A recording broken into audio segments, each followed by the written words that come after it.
Bonjour et bienvenue dans En esprit et en action, la capsule qui va vous faire gagner du temps. Dans ce format vidéo et quelque peu intimiste, je voudrais partager avec vous, avec les femmes, des clés pratiques. Je suis Emmanuelle, fondatrice du ministère Diadème. Et ce que je voudrais faire de manière pratique, c'est partager aujourd'hui aborder une thématique qui me semble importante, celle de l'organisation.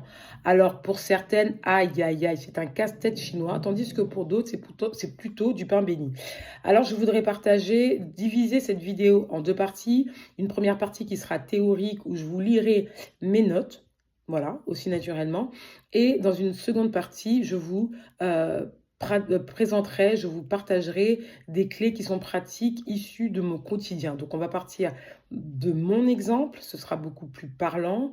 Femme, mariée, ayant des enfants, euh, engagée dans son église, engagée dans le monde associatif, ayant une famille au sens élargi. Voilà, on s'appuiera sur ça et puis ensemble, j'espère que vous pourrez les appliquer chez vous.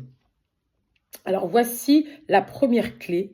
Pour être une femme organisée, il faut se lever tôt.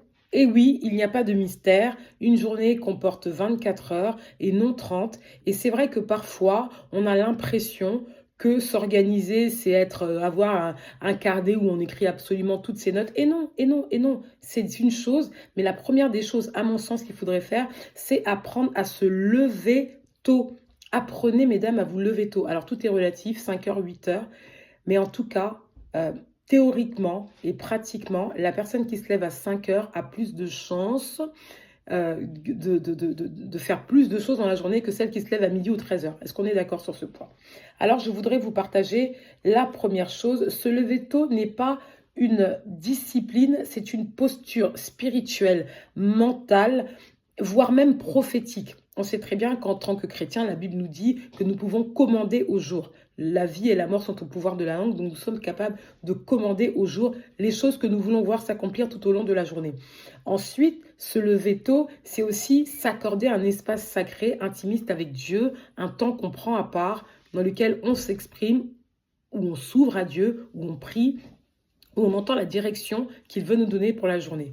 Troisième point, se lever tôt, c'est préparer son âme avant que le monde ne te sollicite. Et oui, tout au long de la journée, vous allez rencontrer diverses personnes qui vont vous délivrer divers messages, des messages de joie, des messages d'anxiété parfois, des messages qui vont peut-être aussi vous irriter. Et ça, il faut préparer votre âme, faire en sorte que votre âme soit reset. On la remet à zéro tous les matins et puis on se laisse, on embrasse cette nouvelle journée qui s'ouvre à nous. Quatrième point, il faut donner à Dieu la première place dans la Bible, dans notre vie. Et ça, on le sait.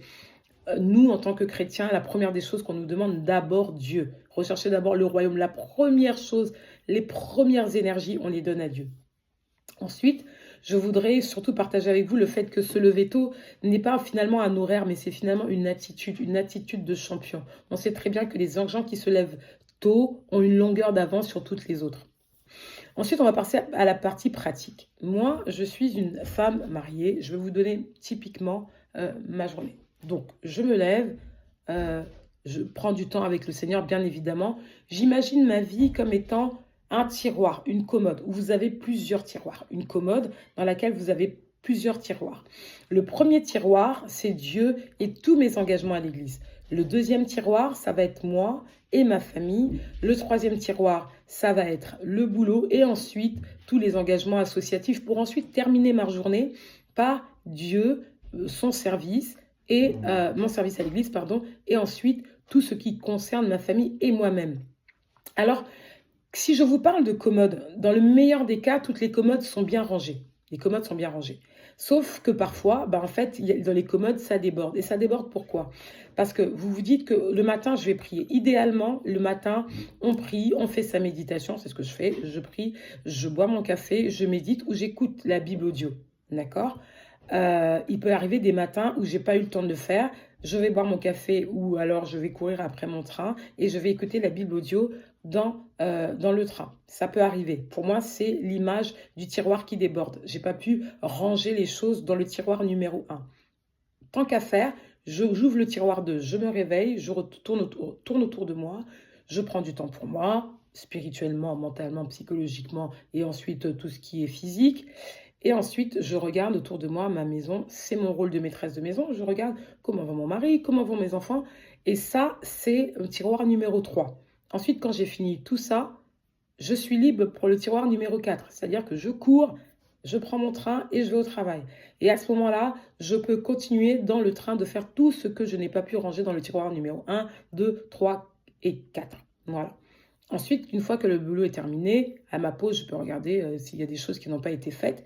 Et ensuite, quand je reviens, quand je termine ma journée de travail, je m'ouvre de nouveau pour ma famille, pour mes enfants et pour toutes les informations qui seront tombées tout le long de la journée que je n'ai pas pu gérer, mais qui doit être gérée parce que j'ai de nombreuses responsabilités qui font qu'à un moment donné, il faut que je vérifie si les choses ont été faites, si elles n'ont pas été faites et ce qui doit être fait.